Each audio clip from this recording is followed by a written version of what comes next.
Shri Prakash master, അതായത് വടകര നിങ്ങൾക്ക് മുന്നോട്ട് വെക്കാൻ കഴിയുന്ന ഏറ്റവും മികച്ച സ്ഥാനാർത്ഥിയാണ് കെ ശൈലജ.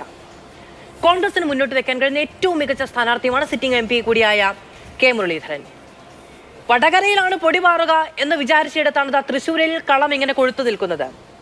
വടകരയിൽ നിന്ന് പേടിച്ചാണ് കെ മുരളീധരൻ തൃശ്ശൂരിന് പോയത് എന്ന് CPM സംസ്ഥാന സെക്രട്ടറി പറയുന്നുണ്ട്. BJP ഒരു ഡയറക്ട് ഫൈറ്റിനാണ് കെ മുരളീധരൻ ഒരുങ്ങിയതെങ്കിൽ അങ്ങനെ ഒരു പരിഹാസത്തിന്റെ ആവശ്യമുണ്ടായിരുന്നു. ഇവിടെ കേരളത്തിലെ തെരഞ്ഞെടുപ്പ് രംഗം ഇന്ന് പരിശോധിക്കുന്ന ഒരാൾ ചർച്ച ചെയ്യേണ്ട പ്രധാനപ്പെട്ട കാര്യം വടകരയോ തൃശ്ശൂരോ അല്ല. യഥാർത്ഥത്തിൽ BJPയും അതുപോലെ കോൺഗ്രസും ഈ തെരഞ്ഞെടുപ്പുമായി ബന്ധപ്പെട്ടുകൊണ്ട് കേരളത്തിൽ സ്വീകരിക്കുന്ന സമീപനങ്ങളാണ്.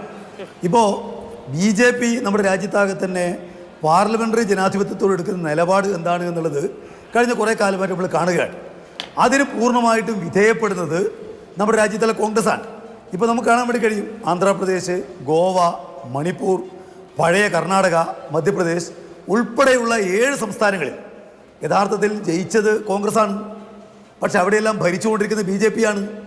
നിങ്ങൾ കാണാൻ വേണ്ടി കഴിയും 13 മുൻ മുഖ്യമന്ത്രിമാർ, കോൺഗ്രസിലെ മുഖ്യമന്ത്രിമാർ, അവരിന്ന് BJPയുടെ നേതാക്കന്മാരാണ്. 3 PCC അധ്യക്ഷന്മാർ, അവരിന്ന് BJP നേതാക്കന്മാരാണ്. 200-ലേറെ MPമാരും MLAമാരും കോൺഗ്രസിൻ്റെ ആളുകൾ ഇന്ന് BJPക്കാരാണ്.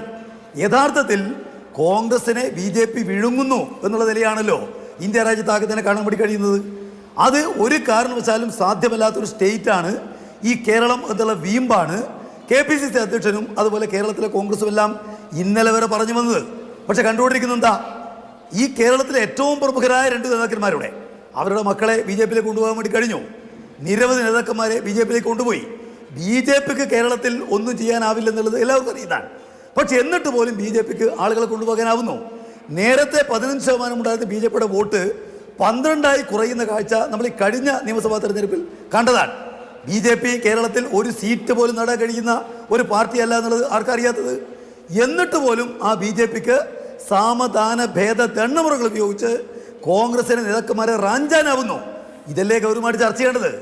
വടകരയിലെ ഏതോരോ മണ്ഡലത്തിലും ആര് ജയിക്കും, ആരുടെ പേരിലാണ് മുൻകൈ എന്നെല്ലാമുള്ള കാര്യങ്ങൾ എല്ലാ സ്ഥാനാർത്ഥികളും വന്ന് ചർച്ച ചെയ്യേണ്ടതാണ്.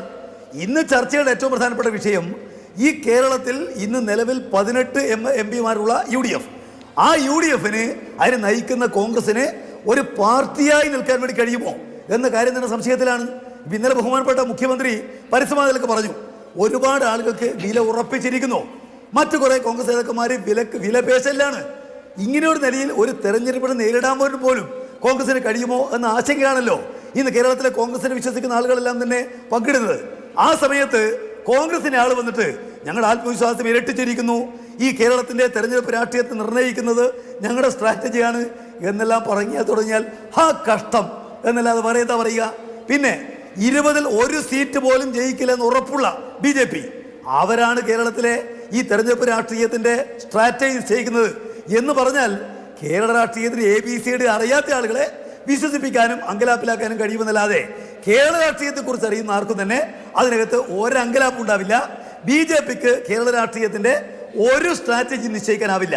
ഇവിടെ കോൺഗ്രസിന്റെ അവരുടെ തകർച്ചയുടെ ഒരു സ്ട്രാറ്റജി നിർണ്ണയിക്കാൻ അവർക്കാവുന്നു. എന്നതിനപ്പുറമൊന്നും ഇന്ന് നമ്മൾ തെരഞ്ഞെടുപ്പിനെ കുറിച്ച് ചർച്ച ചെയ്യുമ്പോൾ മറ്റൊന്നും തന്നെ കാണാനില്ല എന്നുള്ളതാണ് ആ കാര്യം സംബന്ധിച്ച് എനിക്ക് സൂചിപ്പിക്കാനുള്ളത്.